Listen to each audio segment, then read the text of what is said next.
तो महाराष्ट्र में चुनाव प्रचार तेज होने के साथ ही राजनीतिक दलों में कड़वाहट भी बढ़ती जा रही है। प्रधानमंत्री नरेंद्र मोदी ने भले ही बाल ठाकरे के सम्मान में शिवसेना पर हमला नहीं बोला हो, लेकिन शिवसेना सुप्रीमो उद्धव ठाकरे उन्हें बख्शने के मूड में नहीं है।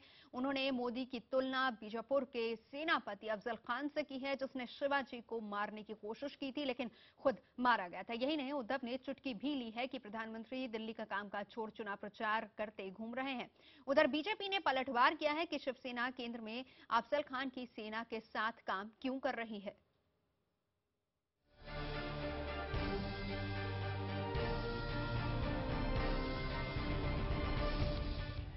महाराष्ट्र में शिवसेना और बीजेपी में जारी लड़ाई अब चरम पर पहुंच गई है। शिवसेना ने बीजेपी और प्रधानमंत्री नरेंद्र मोदी पर अब तक का सबसे बड़ा हमला करते हुए कहा है कि पीएम की टीम आदिल शाही सेनापति अफजल खान की सेना की तरह है। उद्धव ने कहा कि वो शपथ लेते हैं कि जो हाल शिवाजी महाराज ने अफजल खान का किया था, वही हाल अब वो बीजेपी का करेंगे। उद्धव ठाकरे ने पार्टी के मुखपत्र सामना में लिखा है कि 17वीं सदी में शिवाजी के युग में महाराष्ट्र को बांटने का जो प्रयास किया गया था, वही बीजेपी और उसके नेता कर रहे हैं। पहले वो प्रधानमंत्री को प्रचार के लिए यहाँ लाए और अब उनके मंत्रियों की पूरी टीम यहाँ आ गई। ये टीम शिवाजी काल में बीजापुर के सेनापति रहे अफजल खान की टीम जैसी है। अफजल खान ने महाराष्ट्र को बांटने और अपने अधीन करने की कोशिश की थी। बीजेपी का भी वही हश्र होगा जो अफजल खान का हुआ था। दिल्ली का कामकाज छोड़कर प्रधानमंत्री महाराष्ट्र के गांव-गांव में सार्वजनिक सभाएं करते हुए घूम रहे हैं और रोज नए-नए आश्वासन दे रहे हैं। हमें मोदी पर व्यक्तिगत टीका टिप्पणी करने में बिल्कुल रुचि नहीं, लेकिन पीएम बनने के बाद मोदी ने महाराष्ट्र के लिए क्या किया, ये सवाल राज्य की 11 करोड़ जनता के मन में उठ रहा है। मोदी का गांव-गांव घूमना उनकी शान को शोभा नहीं देता। शिवसेनेला विजयी का करा, कारण आता संपूर्ण केंद्रीय मंत्रिमंडळ इकडे उतरले, जणू काय अफजल खानाची फौज उतरले महाराष्ट्र जिंकायला। गृहमंत्री आले, स्वतः पंतप्रधान आले। अरे ज्या शिवरायाने आम्हाला शिकवलेलं आहे, जो स्वराज्यावरती चालून येतो तो आमचा शत्रू, मग महाराष्ट्राचे तुकडे पाडायला जो कोणी उभा राहिला असेल तो कोणी असू दे, त्याला या निवडणुकीत साफ केल्याशिवाय आम्ही स्वस्थ बसणार नाही, ही शपथ घेऊन मी निवडणुकीत उतरलो। शिवसेना के इस आक्रामक रुख को देखते हुए अब तक हिचक रही बीजेपी ने भी जवाब देना शुरू कर दिया है। बीजेपी ने कहा कि शिवाजी महाराज किसी की बपौती नहीं है, शिवाजी महाराज पूरे देश के हैं। बीजेपी शिवसेना को उसकी जगह दिखा देगी जो शिवाजी को प्राइवेट लिमिटेड बनाने का प्रयास कर रही है।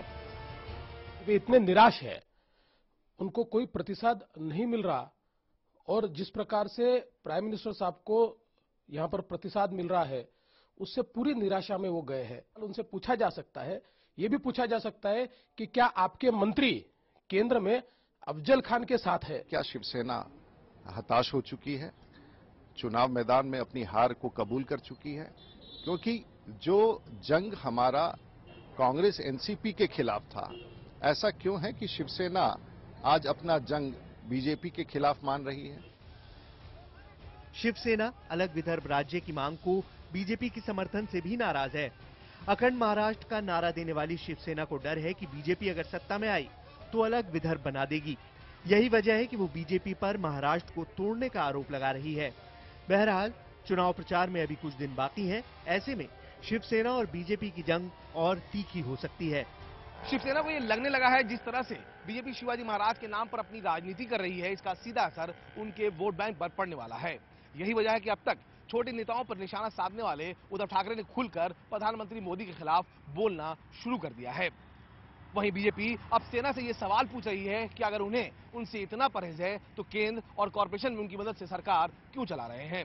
विक्रम सावंत के साथ निशाद शम्सी, मुंबई, IBN7। तो चलिए, बीजेपी और शिवसेना के बीच तेज हो चुकी जबानी जंग पर चर्चा करने के लिए स्टूडियो में हमारे साथ जुड़ रहे हैं सकल के संपादक विजय नायक। इसके अलावा मुंबई से बीजेपी की शायना जी हमारे साथ हैं, दोपहर सामना के एग्जीक्यूटिव एडिटर प्रेम शुक्ला हमारे साथ हैं, मुंबई एनसीपी के प्रवक्ता उदय प्रताप सिंह हमारे साथ है, कांग्रेस की तरफ से प्रवक्ता प्रियंका चतुर्वेदी हमारे साथ है। मैं सबसे पहले प्रेम शुक्ला जी, सवाल मेरा आप ही से है। अब आप कह रहे हैं कि साथ नहीं है, साथ छूट गया है, दोनों लोग अलग हो चुके हैं, लेकिन बड़ा सवाल यह है कि कॉरपोरेशन में भी आप साथ हैं, केंद्र में भी आप साथ हैं, जबानी जंग तेज होती जा रही है। इसका अर्थ क्या निकाले जनता? देखिए, बहुत साफ सी बात समझने की कोशिश कीजिए। हमारे आदरणीय उद्धव ठाकरे जी ने इस विषय को स्पष्ट किया है। हमने केंद्र में जो चुनाव है, लोकसभा के चुनाव, राष्ट्रीय जनतांत्रिक गठबंधन का जो एजेंडा था, एक चेहरा देकर हमने चुनाव लड़ा। तो हम जनादेश का कैसे अपमान करें और सरकार से बाहर क्यों आए? यदि आना है तो फिर महाराष्ट्र का जो पूरा जनादेश है, महाराष्ट्र में सारे जो राष्ट्रीय जनतांत्रिक गठबंधन के सांसद हैं, जिन्होंने चुनाव लड़ा था उस एजेंडे को लेकर, सब इस्तीफा दे और बाहर आ जाए, फिर से चुनाव हो नए एजेंडे पर। दूसरा, कॉर्पोरेशन में भी इसी तरह का एजेंडा रहा। हम महाराष्ट्र विधानसभा के चुनाव में गए, यहां इन्होंने हमसे चुनावी युति गठबंधन सामने से तोड़ लिया। हमने कोई इनसे गठबंधन नहीं तोड़ा, इन्होंने तोड़ लिया। अब जो महाराष्ट्र के मुद्दे हैं, महाराष्ट्र में इस गठबंधन के तोड़ने का जो कारण है, वो स्पष्ट है कि महाराष्ट्र में भारतीय जनता पार्टी का घोषणा पत्र है कि हम विदर्भ को अलग राज्य बनाएंगे। तो महाराष्ट्र आप तोड़ना चाहते हैं, अगर हम कह रहे हैं, प्रेम तो शुक्ला जी, ये आप जो बताएं, है क्या गलत पा रहे हैं? देखिए ये बताएं, और ये कहना कि हमारा लोकतांत्रिक अधिकार नहीं है, आप चाहते हैं कहना? सीधी सी बात है प्रेम शुक्ला जी, घर में दो भाई हैं, दोनों कहते हैं कि हम आपस में बात नहीं करेंगे, लेकिन जब बाहर मिलेंगे तो दोनों साथ ही खड़े होंगे। क्या संदेश आप देना चाहते हैं? इसका मतलब ये गठबंधन, आपने कहा कि हमने जो जनादेश पाया क्या उसको अपमान करें, आप क्या कहना चाह रही हैं? युति टूटने का अर्थ क्या हुआ, ये समझाइए जरा। नहीं, हम विधानसभा के चुनाव में हमारा गठबंधन टूटा है। हम लोकसभा के चुनाव में जब इनके गठबंधन के साथी थे, तब हमने जनादेश कुछ विविध मुद्दों को लेकर पाया है। जब इन मुद्दों का पालन नहीं करेंगे तो हम निश्चित तौर पर गठबंधन के संबंध में फैसला लेंगे। अभी जो चुनाव है, यही चीज कॉर्पोरेशन में है, इसके अभी जो चुनाव है, महाराष्ट्र स्टेट के राज्य के हित के जो मुद्दे हैं, उसके आधार पर हम महाराष्ट्र का जो हित है वो महाराष्ट्र की जनता के समक्ष पेश कर रहे हैं। और ये सत्य है कि भारतीय जनता पार्टी का एजेंडा विदर्भ को अलग राज्य बनाने का है। लेकिन वो हम कह रहे हैं कि अखंड महाराष्ट्र होना चाहिए, क्योंकि अखंड महाराष्ट्र की जो संकल्पना है वो पूरी नहीं हुई है। नहीं, प्रधानमंत्री मोदी खुद कह चुके हैं कि महाराष्ट्र को बंटने नहीं देंगे। बात पहले आई और उसके बाद कहा गया कि बंटने नहीं देंगे। लेकिन घोषणा पत्र में अभी भी है ना विदर्भ का मामला वहां। नहीं, लेकिन भारतीय जनता पार्टी के घोषणा पत्र में कहते हैं कि विदर्भ अलग राज्य होने का मामला है ना, वो कह दें कि हम अलग नहीं करेंगे राज्य। ठीक है, चलिए शाइना इनसे इस वक्त हमारे साथ मौजूद है। शाइना, सीधे तौर पर आप सुन रही थी, क्या कहना था? प्रेम शुक्ला जी कह रहे हैं कि महाराष्ट्र को बांटने की सियासत हो रही, युति टूटी है, लेकिन अभी तक जनता बहुत कंफ्यूज है कि युति टूटी है तो कहां टूटी है। ठीक है, शब्दों के बाण चलाए जा रहे हैं एक दूसरे की तरफ और आरोप प्रत्यारोप का दौर भी जारी है, लेकिन सीधे तौर पर खुद प्रधानमंत्री ये बात कहते हैं कि वो बाला साहब का आदर करते हैं, इसलिए शिवसेना के खिलाफ वो कुछ नहीं कहेंगे। उद्धव ठाकरे की तरफ से अपने बयान आते हैं। देखिए, मैं स्पष्ट रूप से ये कहना चाहती हूँ कि मोदी जी ने बार बार कहा है और हमारे पार्टी के तरफ से एक स्पष्ट प्रतिक्रिया है कि हम कोई नकारात्मक राजनीति में नहीं जाएंगे। सकारात्मक रूप से ये इलेक्शन लड़ना है। शिवसेना और माननीय बाला साहब ठाकरे के प्रति हम कोई टिप्पणी नहीं करने वाले हैं अंत तक। और हमारा लक्ष्य है, तो लक्ष्य ये है कि कांग्रेस और एनसीपी की भ्रष्ट सरकार को खत्म कर दे, और यही एक एजेंडा है। ठीक है, जहां तक सवाल ये है कि क्या हम चाहते हैं कि महाराष्ट्र प्रदेश में बंटवारा हो, तो मुझे लगता है कि स्पष्ट रूप से मोदी जी ने ये आज के और कल के रैलीज में भी कहा, जहां उन्होंने कहा कि मुंबई को कोई अलग नहीं कर सकता है, कोई सवाल भी नहीं उठता है। छोटे राज्य के बारे में चर्चा जरूर हो सकती है, लेकिन वो अभी का मुद्दा नहीं है। अभी मुद्दा यही है कि जिस ढंग से शिवसेना जो आक्रामक व्यक्तित्व दे रहे हैं हमारे उद्धव जी और बाकी के नेतागण, तो कहीं ना कहीं मुझे लगता है ये एक साइन ऑफ इनसिक्योरिटी है। क्योंकि जब आप इलेक्शन के मैदान में हैं, तब आपको जाना है एक विजन प्लान के साथ कि आप आपके प्रदेश के लिए क्या करना चाहते हैं। और जो मोदी जी यहाँ एक दिन या फिर एक महीना प्रचार करे, तो मैं नहीं समझती हूँ कि इससे कोई आपत्ति होनी चाहिए कांग्रेस, शिवसेना या कोई अन्य दल को। वो हमारे नेता हैं, लोकप्रिय नेता है, ना सिर्फ देश के, विदेश में भी जो उनका नाम बना है, और जो वो सोच रहे हैं कि महाराष्ट्र की जनता को एक अच्छा गुड गवर्नेंस का मॉडल मिले जैसे केंद्र में है, प्रदेश में, तो उनका हक बनता है। और हम गर्व से कहते हैं वो हमारे नेता हैं, और उनका हर एक रैली में आना स्वाभाविक रूप से गर्व की बात है। ठीक है, शाइना ये बताएं, आपने एक और चीज ये कही कि कांग्रेस और एनसीपी को, कांग्रेस एनसीपी का जो गठबंधन है, जो सरकार वहां पर चल रही है, उससे निजात दिलाना है महाराष्ट्र की जनता को। तो ऐसे में सही तरीके से युति तो टूटी नहीं, क्योंकि कॉर्पोरेशन में भी आप साथ है, सेंटर में भी आप साथ है। इसका मतलब ये कि चुनाव बाद भी स्कोप बनता है कि दोनों लोग, आप और शिवसेना, साथ आ सकते हैं। देखिए, देखिए, हमारा जो जंग था वो एक लेजिटिमेट क्लेम के आधार पे, क्योंकि हमारा स्ट्राइक रेट ज्यादा रहा है 2009 में भी। मैं वो आंकड़े में दोबारा नहीं जाना चाहती हूँ। शिवसेना ने स्पष्ट रूप से कहा कि उनको 150 से ज्यादा सीट्स लड़ने हैं।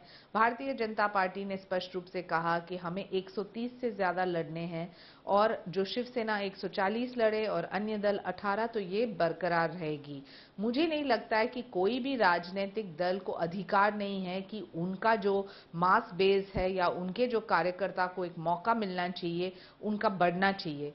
स्वाभाविक रूप से सभी लोग जो राजनीति में हैं चाहेंगे कि उनका जो एक इलेक्टोरल पॉलिटिक्स में जो शायना, योगदान क्या रहता है और चुनाव उसके बाद साथ आने साथ की जीत का का जो विकल्प भी स्ट्राइक खुला रखा है आपकी तरफ से, आपकी पार्टी की तरफ से भी? देखिए, मैं आपको आश्वासन दिला सकती हूँ कि ये इलेक्शन में महाराष्ट्र की जनता एक स्थिर सरकार और कोएलिशन धर्मा में विश्वास न करते हुए एक स्थिर सरकार जो प्रगति की ओर जा रहे हैं, और वो एक मैंडेट जो है स्पष्ट बहुमत भारतीय जनता पार्टी को जरूर मिलेगा। ठीक है, प्रेम शुक्ला जी, बस वन लाइनर बताइए, क्या चुनाव बाद भी ऑप्शंस खुली हुई हैं? देखिए, हम लोग जो हैं रक्त में व्यापार को निश्चित तौर पर बहुत सम्मान देते हैं। अगर किसी के रक्त में गद्दार प्रवेश कर गया हो तो हम पहले चुनाव में महाराष्ट्र की जनता से ऐसे गद्दारों को सबक सिखाने की आप प्रार्थना कर रहे हैं। पहले तो और जिन लोगों ने महाराष्ट्र को लूटा और कुछ लोग जो महाराष्ट्र को टूटा हुआ देखना चाहते हैं, उनको सबक सिखाना और शिवसेना का भगवा ध्वज महाराष्ट्र की विधानसभा पर लहराए, यही एकमेव संकल्प है। नहीं, लेकिन ये बताइए, पहले तो आप लोगों के मुद्दे एक ही थे, वो तो सीटों को लेकर आप दोनों साथ नहीं आ सके, तो क्या इसका मतलब बीजेपी को भी आप कांग्रेस और एनसीपी की कतार में ये तो भारतीय जनता पार्टी कह रही है ना, सीटों के मुद्दे पर आप जो हैं भ्रष्टाचारियों को इंपोर्ट करके यदि महाराष्ट्र में शिष्टाचार लाने की बात कर रहे हैं तो महाराष्ट्र की जनता दिखाएगी ना। देखिए, भ्रष्टाचारियों की जिनकी बात आप कर रहे हैं, आप ही तो साथ दे रहे हैं। आपको शायद जवाब देना चाहिए कि आपके पार्टी में कितने सारे लोगों ने प्रवेश किया है। किरीट सोमैया क्यों आपने कितने सारे लोगों को इम्पोर्ट किया है शिवसेना में, ये प्रश्न पूछेगी। नहीं, ये बताएं तो, अगर आप इन पर भ्रष्टाचार का आरोप लगा रहे हैं तो फिर सेंटर और कॉर्पोरेशन से भी हाथ खींचिए ना। हिंदुत्व के साथ की है, जो अफजल खानी वृत्ति दिखाई है, आजकल जो है नवाज शरीफ जिनको प्रिय लगने लगे हैं, भाई सेंटर में उनको आपका भी महाराष्ट्र तो की एक जनता, एमपी है साथ में। अरे अब हमारे सैनिक मारे जाते हैं तो आप गोलियों की जगह मिठाइयां भेजते हैं। इन नरेंद्र मोदी के लिए प्रेम शुक्ला जी, मेरे सवाल का जवाब आप दे ही नहीं रहे। अब बताएगी कि महाराष्ट्र में छल वालों का काम नहीं, नौटंकी वालों का काम नहीं। चलिए, ठीक है।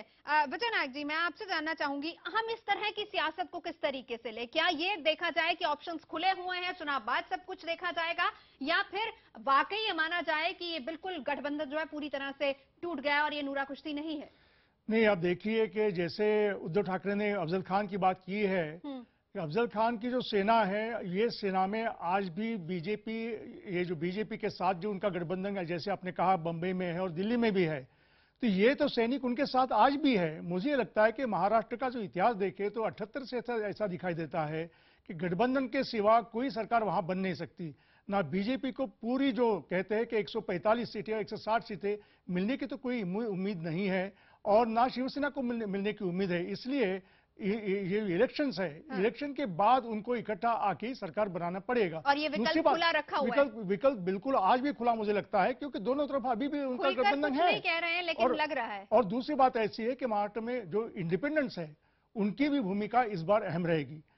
लास्ट जो इलेक्शन था उसमें कम से कम 23 या 24 इंडिपेंडेंट चुने गए थे वहां।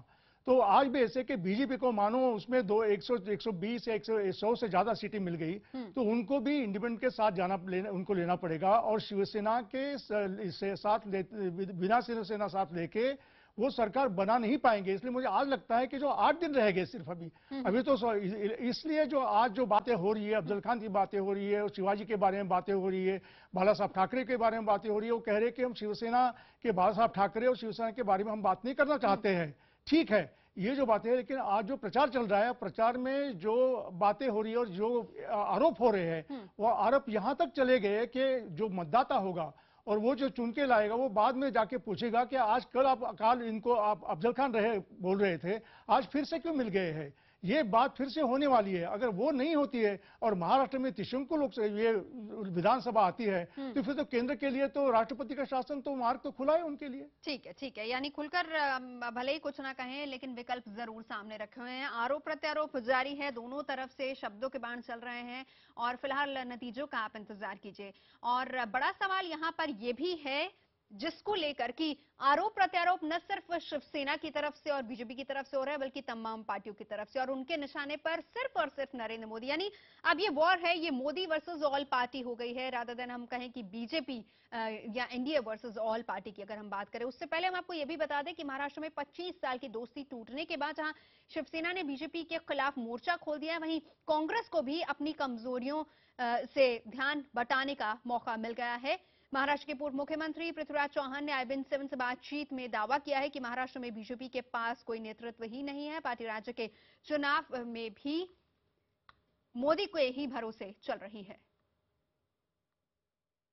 महाराष्ट्र विधानसभा चुनाव में कांग्रेस का अगर एक चेहरा कोई है तो वो है पृथ्वीराज चौहान साहब। पृथ्वीराज चौहान साहब हमारे साथ हैं आज। चौहान साहब, किस तरीके से देखते हैं, हम लगातार कैंपेन आपका देख रहे हैं, किस तरीके का माहौल देख रहे हैं? पहली बार देश के इतिहास में प्रधानमंत्री किसी एक विधानसभा चुनाव में इतनी सभाएं, जैसे कि डोर टू डोर कैंपेनिंग होता है वैसे वो कॉन्स्टिट्यूएंट टू कॉन्स्टिट्यूंसी कैंपेन कर रहे हैं, वो उनका अधिकार है। लेकिन इसका एक ही मतलब है कि भारतीय जनता पार्टी के पास महाराष्ट्र में कोई नेतृत्व नहीं है और उसको छुपाने के लिए मोदी पूरे मीडिया पर छाने की कोशिश कर रहे हैं। एक तरह से एक मैसेज दे रहे हैं कि मैं महाराष्ट्र को रिमोट कंट्रोल से चलाऊंगा। तो इससे एक क्या मोदी लोकसभा जैसी अपनी एक वेव तैयार कर पाएंगे? वेव तो खत्म हो गई थी जिसमें उन्होंने बात की थी अच्छे दिन आने की। तो महाराष्ट्र में हमारी सरकार है, क्यों नहीं वादा करते महाराष्ट्र की जनता को कि महाराष्ट्र में अच्छे दिन लाएंगे जैसे वो दिल्ली में लाए। तो एक तो ये एडमिशन है कि अच्छे दिन का वादा बिल्कुल बोगस निकला। एनसीपी कांग्रेस की युति जो टूटी उसमें अब व्यक्तिगत आरोप पे मामला आ चुका है। एनसीपी ये कह रही है कि सोनिया जी एक समय तैयार थी लेकिन आप नहीं चाह रहे थे, क्योंकि आपको देखिए कांग्रेस अध्यक्षा के सामने एक इन प्रिंसिपल बात होती है। हमारा मुद्दा क्या है कि एन टाइम पे कुछ ऐसी शर्तें रखी गई जो स्वीकार करना असंभव था। उदाहरण के तौर पे जब लास्ट डेट ऑफ फाइनल के 2 दिन पहले हम इकट्ठे बैठे और सुलझाने की कोशिश की, तब पहली बार एक नई शर्त रखी गई कि मुख्यमंत्री का पद जो है उसका कार्यकाल आधा आधा बांट दिया जाएगा, चाहे किसी के कितने भी विधायक क्यों ना जीते। ये पहली महाराष्ट्र की राजनीति में ऐसे कभी कोई ऐसे नहीं हुआ था। सर, यहाँ की स्थानीय बात करें तो बागी आपके खिलाफ खड़े हैं। 7 टर्म से यहाँ पे जो विधायक थे वो भी साथ में, जिनको आपने तैयार किया बीजेपी उनके साथ, उनको लेकर मैदान में किस तरीके की टक्कर?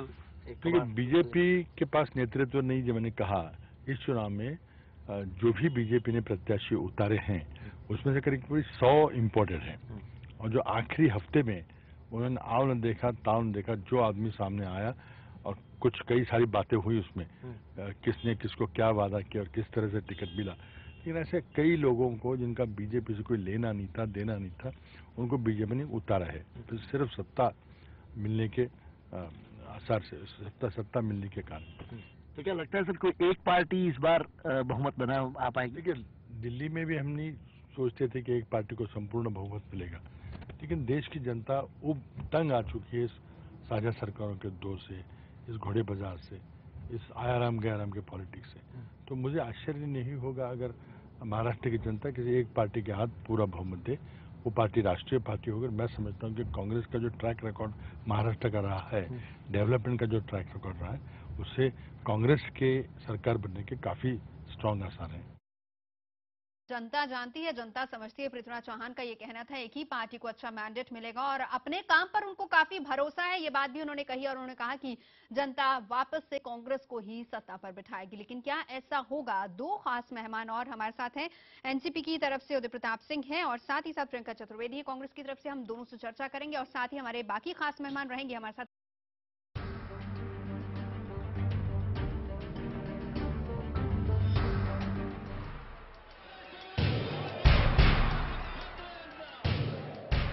दो 2014 के विधानसभा चुनाव में बदल दिए सारे समीकरण, सस्ते में बिखर गए सालों पुराने गठबंधन। दलदल से उबरने की कोशिश में हर दल ने पकड़ी अपनी राह। सेना अलग, बीजेपी अलग, एनसीपी अलग, कांग्रेस अलग, और इन सब से अलग राज ठाकरे।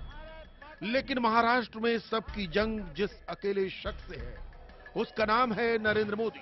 जी हां, प्रधानमंत्री नरेंद्र मोदी कर रहे हैं महाराष्ट्र में अपनी पार्टी के लिए धुआंधार प्रचार। हर पार्टी और हर नेता कर रहा है नरेंद्र मोदी पर ही प्रहार। सवाल है कि क्या महाराष्ट्र में दिखेगा फिर एक बार मोदी चमत्कार? चलिए, तमाम खास मेहमान हैं, मुद्दा में चर्चा जारी है। एक बार फिर से परिचय करा देती हूँ। शाइना एनसी बीजेपी से हमारे साथ है, प्रेम शुक्ला दोपहर का सामना से हमारे साथ, उदय प्रताप सिंह एनसीपी से हैं, प्रियंका चतुर्वेदी कांग्रेस से और विजय नायक हमारे साथ हैं, ये एडिटर हैं सकल के। मैं प्रियंका आपके पास आना चाहूंगी। पृथ्वीराज चौहान भले ही दावा कर रहे हों कि इस बार एक ही पार्टी बनेगी, सबसे पहला सवाल तो ये कि वो कह रहे हैं कि उनके कामकाज को जनता सहराएगी, दिख तो एंटी इनकम्बेंसी रहा है। और दूसरा सवाल ये कि जिस तरीके से आप मोदी पर निशाना लगा रहे हैं, क्या लग रहा है कि वाकई कांग्रेस कहीं ना कहीं डर रही है, क्योंकि और किसी पर तो शब्दों के बाण चल नहीं रहे हैं? मुझे नहीं याद पड़ रहा है कि हमारी पार्टी में से कौन से मेंबर ने असेंबली इलेक्शंस के चुनाव में, विधानसभा के चुनाव में नरेंद्र मोदी के बारे में कुछ कहा होगा, क्योंकि नरेंद्र मोदी अब एक फैक्टर है नहीं। सिंपली बिकॉज मैं बताऊं, अगर वो जो जनरल इलेक्शंस में जो नतीजे आए थे और उनके 100 दिन के परिणाम हमने देखे हैं, देश की जनता जिन्होंने वोट किए थे, जिनकी को बड़े बड़े सपने दिखाए थे नरेंद्र मोदी ने, आज वो अपने सपनों को चूर चूर होते हुए देख रहे हैं। ना ही इन्फ्लेशन की कोई सोल्यूशन मिला है, ना ही बॉर्डर पे सिक्योरिटी है, ना ही कुछ करप्शन को लेकर बात है। तो ये बातें हैं जो देश की जनता ने देखा और बाइपोल रिजल्ट्स में भी काफी कुछ बताया। हमारा झगड़ा जो है यहाँ पर बीजेपी से है, और बीजेपी अभी एक लीडरलेस पार्टी है। नरेंद्र मोदी प्रधानमंत्री भले ही हैं, यहाँ के चीफ मिनिस्टर नहीं बन सकते। बहुत बड़ी बड़ी बातें कर रही थी बीजेपी की प्रवक्ता, मैं उनको बस 2-3 चीजें कहना चाहूंगी। मुझे एक उनके भाषण में एक पॉजिटिव स्पीच बताइए, जो पॉजिटिव स्टेप बताइए जो उन्होंने महाराष्ट्र को लेकर कहे होंगे। अगर कोई पार्टी इस चुनाव में आकर खड़ी हुई है एक क्लीन लीडर के साथ, वो सिर्फ कांग्रेस पार्टी है। एक पार्टी जिसने विजन दिखाया है और काम कर कर दिखाया है 3 टर्म्स में, वो है कांग्रेस पार्टी। ये भले ही बोल रहे हैं भ्रष्टाचार सरकार, मैं कहूंगी भ्रष्टाचारी नहीं, मैं पहले मुझे बोल लेने दीजिए, मैंने उनको बीच में टोका नहीं था। भ्रष्टाचारी इनका दिमाग है, भ्रष्टाचारी इस पार्टी का दिमाग है, जिसने अपनी 25 साल का गठबंधन तोड़कर एक ऑपर्चुनिस्टिक पॉलिटिक्स दिखाई है। गठबंधन तो आपने भी तोड़ा है। सेंटर में तो इनको साथ में बनाए सरकार, हमने तोड़ा है, बहुत स्पष्ट तरीके से तोड़ा है। पर यहाँ पर पहली बार देखने को मिल रहा है कि सेंटर में दोनों साथ साथ हैं, जिला परिषद में दोनों साथ साथ हैं, म्युनिसिपल कॉर्पोरेशन में दोनों साथ साथ हैं, पर चुनाव अलग अलग लड़ेंगे। तो जिस तरीके से भ्रष्टाचारी दिमाग इन लोगों का है, वो बहुत महाराष्ट्र की जनता को समझ में आ रहा है। और जिस तरीके की सकारात्मक राजनीति की ये बात करती हैं, एक सकारात्मक बात बताइए जो नरेंद्र मोदी ने कर दिखाई हो इन 100 दिनों में, या महाराष्ट्र को लेकर की होगी। ठीक है, शाइना एनसी जी। शायद कांग्रेस को याद नहीं आ रही है कि 70,000 करोड़ का जो कांग्रेस का एनसीपी के साथ इरिगेशन स्कैम है, जिसके वजह से उनके गठबंधन में डिप्टी सीएम को रेजिग्नेशन देना पड़ा। आदर्श घोटाला को लेके जो देश भर में चर्चा हुई है, जहां उनके मुख्यमंत्री को इस्तीफा देनी पड़ी, शायद ये भ्रष्टाचार उनके दिमाग में नहीं है। जहां तक सवाल है, मोदी जी ने जो कर दिखाया है 100 दिनों में, जहां जीडीपी बढ़ा है, जहां billions of dollars foreign investment में ला चुके हैं, जहां आप बात कर रहे हैं इन्वेस्टमेंट एक तरफ, जो भारत का गर्व है। आप मुझे बताइए कौन से ऐसे प्रधानमंत्री हैं जो इतिहास में यूनाइटेड स्टेट्स ऑफ अमेरिका में जाएं और इतना गर्व सम्मान देश को मिले। शायद ये कोई मुद्दा ही नहीं है। जो इंफ्रास्ट्रक्चर प्रोजेक्ट्स जो बैक बर्नर में 15 साल से हमने देखा है, ये प्रदेश महाराष्ट्र जो कभी कभार नंबर 1 पे था, आज विमेन सिक्योरिटी को लेके 9% कन्विक्शन रेट, आप इरिगेशन को लेके 16% मैं इनको जवाब देना चाहती हूँ। इतने हजारों करोड़ खर्च करने के बाद इतने हजार करोड़ जो पब्लिक की, जनता की पैसे के माध्यम से उन्होंने इस्तेमाल किया है, उनके खुद के लिए मुझे लगता है कि मैंने आपको इंटरप्ट नहीं किया, आप मुझे इसलिए शायद 40%, इसलिए 40% यहाँ से उद्योगपति महाराष्ट्र से निकल गए हैं। मैं झूठ नहीं बोल रही हूँ, जनता तय करेगी 15 तारीख को कि आपने काम किया है या नहीं। 15 वर्ष में जो आपने किया है महाराष्ट्र प्रदेश नंबर 1 किया है, तो सिर्फ करप्शन में। को स्टेप डाउन करने को कहा, एक क्लीन चीफ मिनिस्टर हमने दिया, हमारे डेप्यूटी चीफ मिनिस्टर रहे हों या चीफ मिनिस्टर रहे हों, एक हमारी सरकार है जिसने क्रेडिबिलिटी दिखाई कि उनको स्टेप डाउन करने को कहा on the basis of allegations, कोई प्रूव नहीं कर पाए हैं। आप वही सरकार हैं जिन्होंने कोल ब्लॉक के बारे में इतनी बड़ी जनता को तय करने दीजिए प्रियंका जी, इतने उत्तेजित मत हो जाइए, ये आपका इनसिक्योरिटी है, इतना उत्तेजित मत होइए। आप शांतिपूर्वक आपको जो एजिटेशन दिखाना है वो जनता के सामने दीजिए। लोगों ने एलिगेशंस लगाकर जनता को गुमराह करने की कोशिश की है, अब वो सच्चाई जनता हमने गुमराह नहीं की है प्रियंका जी। 15 तारीख को आपको पता चलेगा और 19 तारीख को जब आपको जवाब मिलेगा तब शायद आपको सुकून होगा कि जनता क्या सोचती है कांग्रेस पार्टी के बारे में। कर लिए हैं ये आपके आइडियल हमने नहीं, आपके सभी लोग छोड़ के आए हैं क्योंकि उनको पता है कि आपने वो पार्टी को बर्बाद किया है। लड़ते हैं 12 लोग, नरेंद्र मोदी करप्शन की बात करते हैं, 12 लोग अपने कैबिनेट में बिठाए रखे हैं। मेरे साथ नहीं, काफी समय हो गया है, मेरे साथ उदय प्रताप जी भी मौजूद है। प्रियंका, मैं आपको रोकना चाहूंगी। प्रियंका, उदय जी बहुत देर से इंतजार कर रहे हैं, उनको शांत होने दीजिए फिर बोलते हैं। प्रियंका, उदय जी इंतजार कर रहे हैं। उदय जी, मेरा सवाल आपसे, आपकी पार्टी की तरफ से भी अगर निशाना किसी पर साधा जा रहा है तो सीधा सिर्फ नरेंद्र मोदी पर। हेलो जी उदय जी। हेलो उदय जी, मेरी आवाज आ रही है? रिपीट करिएगा, आवाज आएंगी। उदय जी, आपकी पार्टी की तरफ से भी अगर कोई निशाने पर है तो वो सिर्फ और सिर्फ नरेंद्र मोदी और उनकी 25 रैलियां। क्या लग रहा है आपको भी कहीं ना कहीं डर लग रहा है नरेंद्र मोदी से? नहीं, नरेंद्र मोदी से महाराष्ट्र में राष्ट्रवादी कांग्रेस पार्टी को कोई डर नहीं है। यहाँ की जनता जानती है कि वो एक नौटंकी पार्टी है और यहाँ पे भी नौटंकी, जो पिछले बार लोकसभा में नौटंकी करके उन्होंने लोगों को बरगलाया, वो वही नौटंकी यहाँ पे करके करना चाह रहे हैं। ये वहां पे महाराष्ट्र राज्य में नहीं चल पाएगी।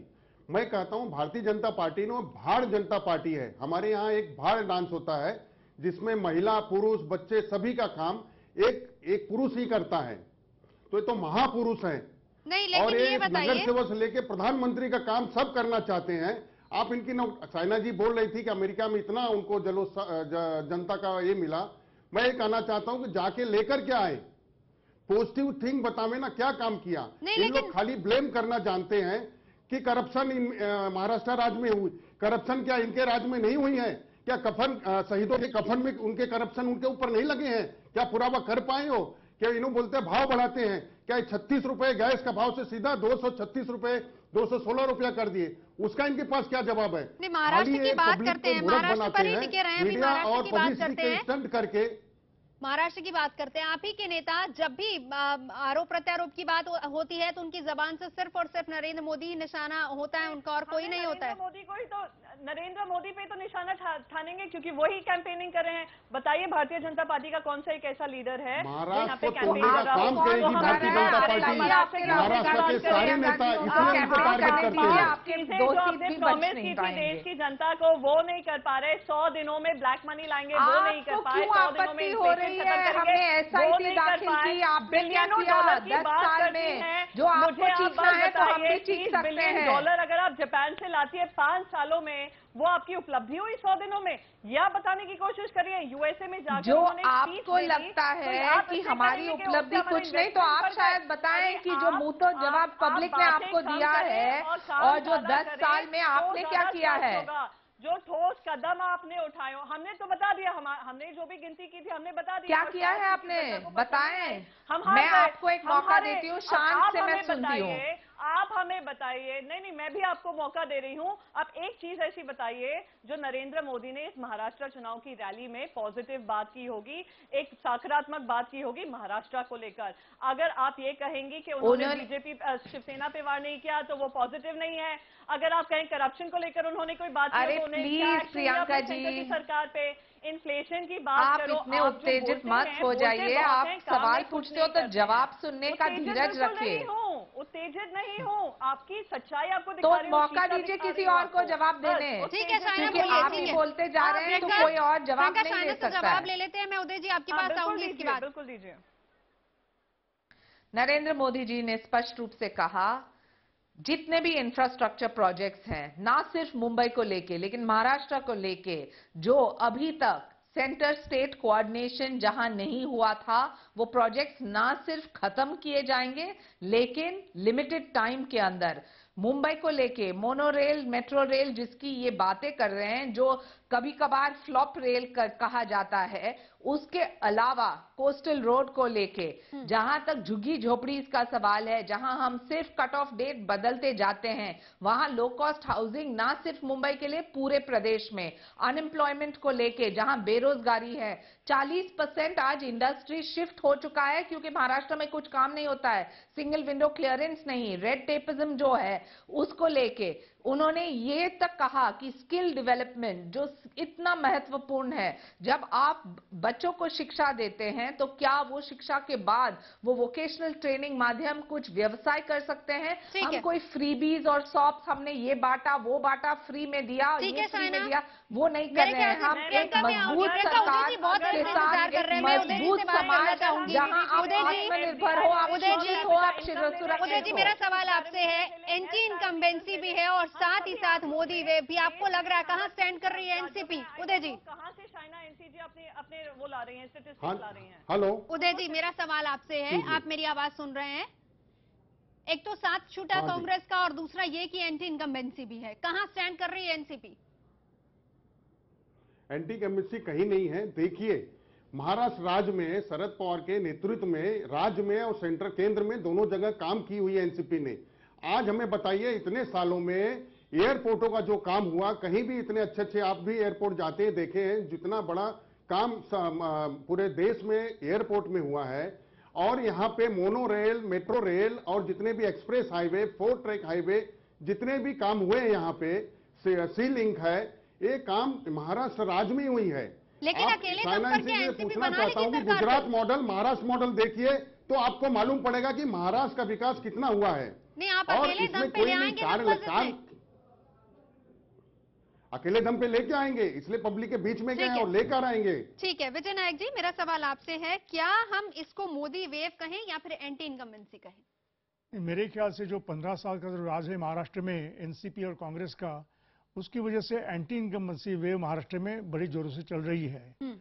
दूसरी बात ऐसी है कि मोदी जी अब वहां जाके जो 10-15 जो मीटिंग वहां कर रहे हैं, उसमें से ऐसा लग रहा है कि वहां मोदी वेव तो नहीं है, लेकिन मोदी वेव बनाना चाहते हैं प्रधानमंत्री मोदी, इसलिए वो महाराष्ट्र में गए हैं। बीजेपी की वेव भी बनाना चाहते हैं वहां, क्योंकि उनको शिवसेना का जो आज आह्वान जो है शिवसेना का, वो बहुत बड़ा आह्वान भाजपा को अभी है। तो मुझे ये लगता है कि वेव तो ऐसे है कि वेव इस बार वेव किसी की नहीं लग रही है, लेकिन अगर आप लोकसभा के चुनाव को देखें तो उसमें से ऐसा दिखाई देता है कि भाजपा और शिवसेना कांग्रेस और एनसीपी से आगे चली गई। उसमें से भी एनसीपी कांग्रेस से भी आगे चली गई। ये जो बात है, इस बात को लेके अब ये देखना है कि एनसीपी जो है अपनी जो सीटें है कितनी बढ़ा सकती है महाराष्ट्र में, उनके सामने भी बड़ा आह्वान है, चैलेंज भी है। और शरद पवार जैसी जो हस्ती है वो महाराष्ट्र के जाने माने नेता है, और उनके अगर आप देखेंगे कंपेयरिंग करेंगे तो उनसे कंपेयर महाराष्ट्र का कोई कांग्रेस का नेता है ही नहीं महाराष्ट्र में। इसलिए उनका जो अभी नेतृत्व है, उनके सामने भी नेतृत्व का बहुत बड़ा आह्वान महाराष्ट्र में है। और ये ऐसा लगता है कि जो ये 4 पार्टियां, तो और फिर राज ठाकरे की पार्टी एमएनएस पार्टी जो है, वोट काटू पार्टी, और वोट काटू पार्टी जो है वो पार्टी, और बाकी जो छोटी छोटी पार्टियां हैं, ये पार्टी को लेकर अब महाराष्ट्र में जैसे कहते हैं कि फ्री फॉर ऑल, ये situation free for all Maharashtra में आ गई है। इसलिए मुझे लगता है कि मतदाता कौन सी पार्टी कहां खड़ी है, कौन सी पार्टी का अपना कितना बल है, वो मतदाता अब उनको दिखाएगा कि आप महाराष्ट्र में कहां खड़े हैं। ठीक है प्रियंका, राहुल गांधी नजर नहीं आ रहे हैं आजकल। देखिए, मैंने बहुत क्लियरली कहा था, कल भी एक डिबेट में मुझसे ये सवाल पूछा गया था। हमारे साथ ऐसा है कांग्रेस को लेकर, damned if you do damned if you don't. हमारे यहाँ पे हम जिस महाराष्ट्र इलेक्शंस को लेकर जा रहे हैं, हमारी लीडरशिप यहाँ पे बहुत क्लियर है। हमारे साथ अशोक चव्हाण जी हैं, नारायण राणे जी हैं, पृथ्वीराज चव्हाण एक क्लीन लीडर के रूप में खड़े हुए हैं। तो हमारा काम ग्रास रूट पे काफ़ी अच्छे से चल रहा है। हमें जिस तरीके से जिला परिषद इलेक्शन में और अब शायद बीएमसी इलेक्शन में प्रधानमंत्री के कैंपेनिंग की जरूरत नहीं पड़ेगी कि दिल्ली से हमारे राज्य मंत्री आ रहे हैं और वो चुनावी प्रचार कर रहे हैं। हमारे लीडर्स महाराष्ट्र में ही बहुत सक्षम हैं कि आकर क्राउड पुल कर सकते हैं और वोट भी ला सकते हैं और सरकार भी बना सकते हैं। तो अभी अगर हम लोग करते हैं तो हमसे सवाल पूछते हैं, अगर नहीं आते हैं राहुल गांधी तो हमसे सवाल पूछा जाता है। वो बिल्कुल आने वाले हैं, रैलीज करने वाले हैं, पर हमारे लोकल लीडर्स इतने हैं कि वो इस चुनाव को सक्षम रूप से, यानी आपके लोकल लीडर्स सक्षम है। प्रेम शुक्ला जी, कुछ समय पहले जब हमारी चर्चा शुरू हुई थी, शाहना एनसी ने कहा था कि उनका जो टारगेट है वो महाराष्ट्र से कांग्रेस और एनसीपी को खदेड़ फेंकना है और वो चाहते हैं कि उनकी सरकार बने, लेकिन उसमें शिवसेना का नाम नहीं था। यानी दबी जबान में कहीं ना कहीं उम्मीद अभी भी बाकी है। आपके निशाने पर कौन है? हमारे निशाने पर महाराष्ट्र की समस्याएं हैं। महाराष्ट्र के समक्ष जो चुनौतियां हैं, उन चुनौतियों को ही जो है लक्ष्य बनाया गया है। अब उस चुनौतियों के दरमियान जो बाधाएं आई हैं, उन बाधाओं के बारे में भी आदरणीय उद्धव जी अपनी तरह से जो है स्पष्टीकरण दे रहे हैं। शिवसेना को 150 सीटें अपने बल पर चुनाव जीतने का संकल्प जब युति थी तब लिया गया था। अब उस संकल्प में वृद्धि की गई है कि अब जो है महाराष्ट्र को चुनौती दी गई है, उसको खंडित करने के लिए जनादेश मांगा जा रहा है। तो महाराष्ट्र अखंड होने का जनादेश देगा, उसके लिए काम किया जा रहा है। चलिए ये बताइए, फर्ज कीजिए अगर नंबर्स नहीं आते तब क्या करेंगे? ऑप्शन रखी है आपने कोई बीजेपी के साथ जाने की? देखिए, राजनीति में अनंत जो है वो स्थितियां उत्पन्न हो सकती हैं, किंतु अभी फिलहाल जो है हमको पूर्ण बहुमत के लिए पहली बार, हम 1990 के बाद पहली बार शिवसेना को आप पूर्ण बहुमत दो, ये पहली बार हम करें तो पूर्ण बहुमत मांग रहे हैं और जनता पूर्ण बहुमत दे, ये उससे अपेक्षा कर रहे हैं। जब पूर्ण बहुमत नहीं होगा तो क्या होगा, ये उस समय की स्थिति बयान करेगी। इसके लिए हमें 19 तारीख का इंतजार करना होगा। विजय नायक जी, मैं आपसे जानना चाहूंगी, पहली बार इस तरह का हो रहा है, इतनी सारी पार्टियां, सब खंडित हो चुका है महाराष्ट्र। अगर हम देखें कहीं किसी के साथ नहीं, हर पार्टी अलग अलग चुनाव लड़ रही है। जनता कंफ्यूज हो रही है या जनता के पास सब विकल्प और ज्यादा हैं? मुझे लगता है कि जनता कंफ्यूज नहीं है। महाराष्ट्र में मतदाता कंफ्यूज नहीं है। मतदाता को सिर्फ ये लगता होगा कि जो पार्टियां जैसे 25 साल इकट्ठी लड़ रही थी, वो एकदम जैसे चुनाव जाहिर किया गया, चुनाव के बाद हो गई तो दूर हो गई। दूसरी बात ऐसी है कि एनसीपी और कांग्रेस भी इतनी साल रही और बीजेपी और शिवसेना इकट्ठे रही और उन्होंने सरकार चलाई थी। जैसे पहले भी सरकार चली थी जब बाला साहब ठाकरे थे, तब भी एक बीजेपी और शिवसेना की सरकार वहां आई थी। वो उस वक्त तो बाला साहब बाहर थे, लेकिन शिवसेना के मुख्यमंत्री शिवसेना के थे।